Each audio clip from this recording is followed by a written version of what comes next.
সুপ্রভাত বন্ধুরা, কারণে অকারণে ব্লগের আমি শিপ্রা বলছি। ঠান্ডা মোটামুটি ভালোই পড়েছে, ভালো লাগছে। এই ঠান্ডাটা কি বলো তো, কি ঠিক এরকম মনে হয় না, আর গরম তো নাই। খুব সুন্দর ওয়েদারটা এখন আমাদের এখানে কলকাতায়। এই ওয়েদারটা, আর এই ওয়েদারটা এত তাড়াতাড়ি পড়বে সেটাই ভাবতে পারিনি। এই ওয়েদারটা হয় ডিসেম্বরের ফার্স্ট উইক এরকম আর কি। এবার বেশ ভালো সময়ই পড়েছে, খুব আনন্দ লাগছে গো সমস্ত কাজকর্ম করতে। এইবার যে বেরিয়ে এসেছি, এসে কোনো টায়ার্ডনেসই নেই, কারণ ওয়েদারটা এত ভালো, যার জন্য কোনো কিছু করতেই কষ্ট হচ্ছে না।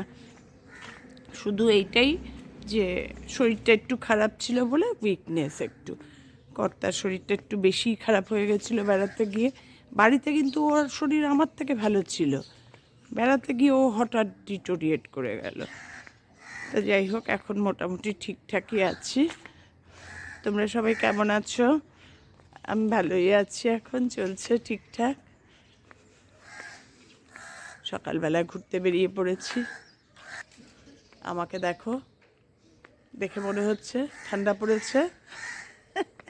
সকালবেলায় তো জ্বর থেকে ভুগে উঠলাম, তার জন্য একটু সাবধানে থাকি। এত মুড়ি না দিলেও চলে, একটা হালকা কিছু নিলেই হয়, তাও সাবধানে থাকার জন্য। আজকাল বয়স হচ্ছে তো, নিজের ওপরেই নিজের আস্থা কমে যাচ্ছে। ঠিক আছে, এবার একটু হাঁটি। আজকে যেহেতু রবিবার, বাবানের স্কুল ছুটি, আমাদেরও কোনো তাড়া নেই। একটু হাঁটবো, হেঁটে বাড়ি চলে যাব। বিকেলবেলা আবার একটু বেরোবো, তখন তোমাদেরও নিয়ে যাব কোথায় যাচ্ছি। চলো, দেখতে থাকো আবার ব্লগে। আজ সানডে, তাই মর্নিং ওয়াক থেকে ফেরার সময় বাজার করে ফিরেছি। দেখো কি ভিড় বাজারে গো। আর আমার স্যাটারডে সানডে করেই বাজারে যাওয়া হয়। বাবানের যেহেতু ছুটি, বাবানকে তোলার ব্যাপার নেই, কারণ বাবানকে তুলে যেতে গেলে অনেক দেরি হয়ে যায় গো, তাই জন্য অন্যদিন আমার যাওয়া হয় না। ফুলকপি, মিষ্টি কুমড়ো, বেগুন এনেছি, বেগুন পোড়া খাবো বলে, আর পটল। আজকে আমাদের সানডে লাঞ্চ মেনু, মেয়ে করবে খিচুড়ি, আমি করব সব ভাজা, পটল ভাজা, মিষ্টি কুমড়ো ভাজা, ফুলকপি ভাজা। বেগুনটা না, বেগুন ভাজা আমার জামাই খায় না, বেগুনটা এনেছি পোড়া খাবো বলে।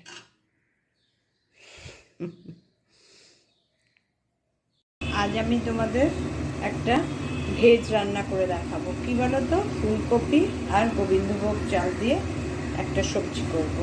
তার সঙ্গে একটু আলু দেব, একটু আলু না দিলে না ঠিক মিক্স অ্যান্ড ম্যাচ হয় না।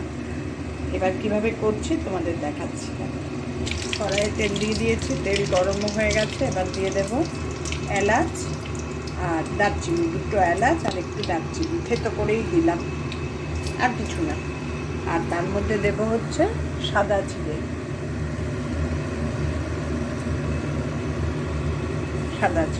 একটুখানি। ফোড়ন দেওয়া হয়ে গেল। এবার তেলের মধ্যে ফুলকপি আর আলু ছেড়ে দেবে, একটু ভাজা ভাজা হবে।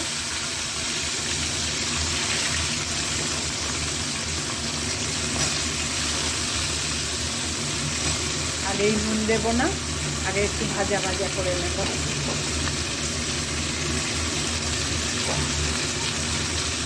আলুগুলো খুব ছোটো করিনি, আবার খুব বড়ও করিনি, মাঝারি, মানে আলু চচ্চড়ির আলুর মতন অনেকটা কেটেছি। এতে এগুলো একটু ভালো করে ভাজা ভাজা করে নেব।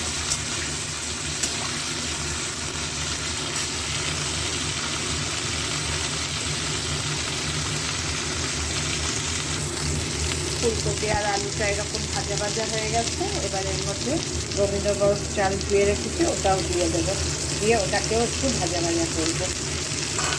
এবার এর মধ্যে সব নুন মশলা সব দিয়ে দেবো, তো নাড়িয়ে চাড়িয়ে নিই। দারুণ লাগে খেতে। তবে ফুলকপিগুলো বেশি বড় বড় করে কাটবে না, ঠিক এরকম জাস্ট ফুলটা নেবে, ডাটা বেশি দেবে না। এবার এর মধ্যে দিয়ে দেবো নুন এক এক করে।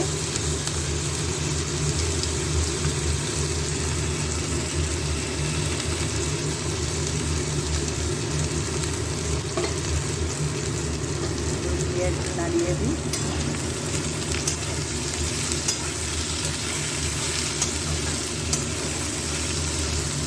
এর মধ্যে তুমি ধনে জিরে গুঁড়ো দিতেও পারো, আবার নাও দিতে পারো। আমি একটু ধনে জিরে গুঁড়ো দেবো, একটু মাখো মাখো তরকারি মতো করবো তো, তাই তুমি না দিলেও খারাপ লাগবে না খেতে।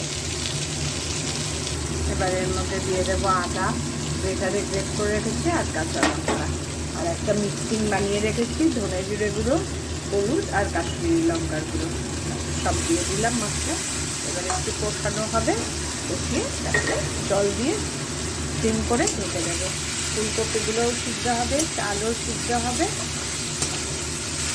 যেই মোটামুটি সিদ্ধ হয়ে যাবে তখন একটু মিষ্টি দেবো, আর নামানোর সময় একটু হয়ে গেল ফুলকপি চাল দিয়ে একটা তরকারি, সম্পূর্ণ নিরামিষ। মশলা গুলেছিলাম যে বাটিটা, সে বাটিটা ধুয়ে 1 বাটির মতো জল দিয়ে দিলাম।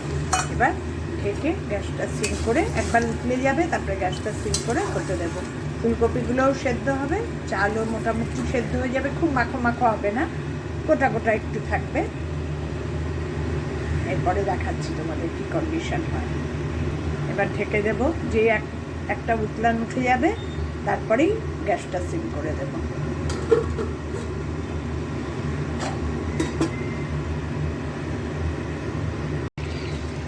গ্যাসটা সিম করে ঢেকে রেখে গেছিলাম, দেখো কি সুন্দর হয়ে গেছে, কি সুন্দর গন্ধ বেরিয়ে গেছে ফুলকপির আর গোবিন্দভোগ চালের।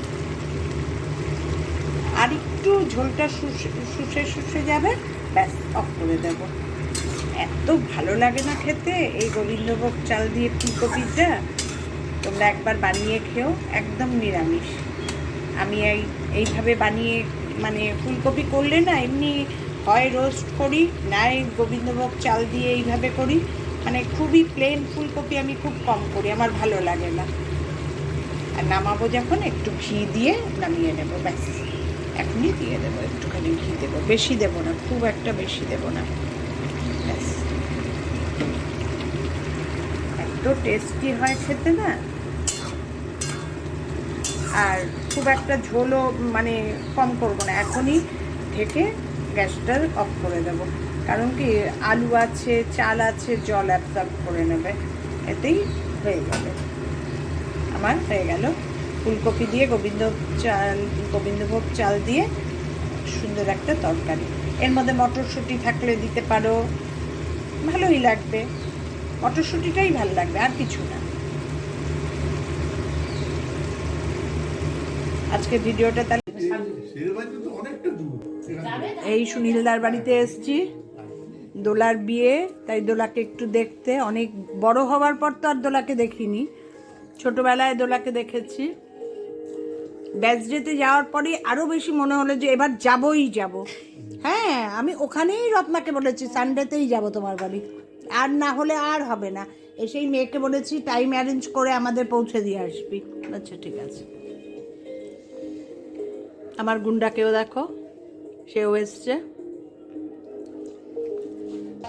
এই যে দোলা, ওর 10 ডিসেম্বর বিয়ে, ওকে দেখতেই মেহেন্দি আসা। ওকে দেখেছিলাম তখন বোধহয় 7, 8, 9, 10 বছর বয়স হবে।